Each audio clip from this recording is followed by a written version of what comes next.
afternoon. Time check tayo guys. Mag-aalas 6 na ng hapon at dito tayo ngayon sa tabing dagat ng Patchoka. Yan, shout out sa mga taga Patchoka, Block 5. Yan, shout out sa inyo guys at shout out sa ating Kuya Bingoy dyan sa Vancouver. Yan. Labas ng bato ngayon, labas na labas. Tayo pa rin naliligo kahit padilim na. Yan.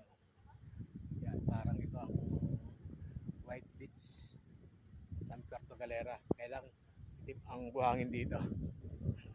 Dahil guys ito naliligo tuwing weekend. Yan. Yan, pag Sabado, Linggo, yan.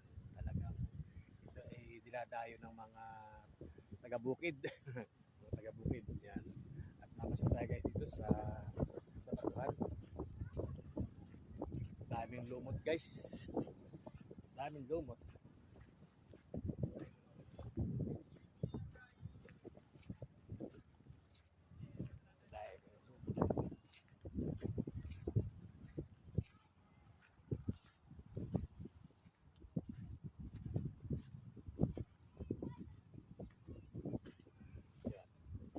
Tayo makapunta sa bay bato.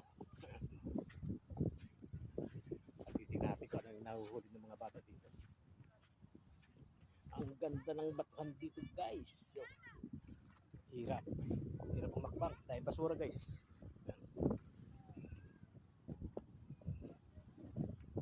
At balik na rin tayo guys sa pagbablog. At medyo nagising na ang ating natutulog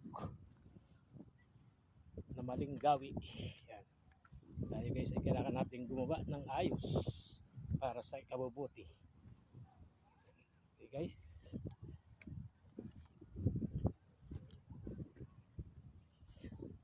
Hey guys, anong huli nyo?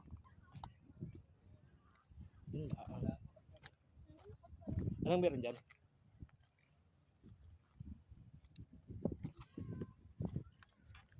Ay. Ayan guys, huli niya. Parang palo Lupo, hindi man lupo yan. Kung lupo yan, matinik yan. Labas na labas guys ang bato. At ang araw ay palubog na guys. Palubog ng araw. Tayo pupunta sa taas at masisira ang ating tsinelas.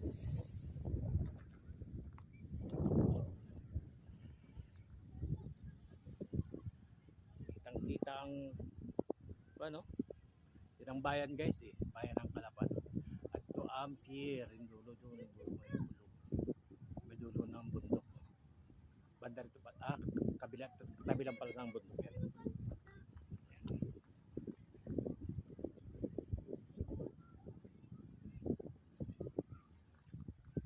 Medyo nasira guys ang ating tsinelas yan, lumabas na yung kanyang lumabas na yung kanyang tali sa loob, bumuka na.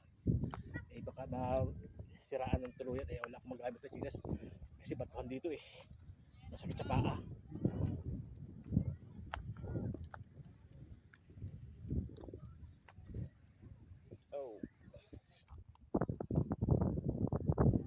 Ganda talaga sikat ng araw. Talubog na ang haring araw guys.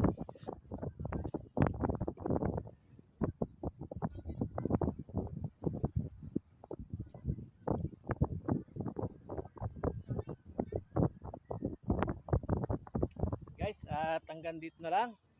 Maraming salamat. Bye bye. Bye bye.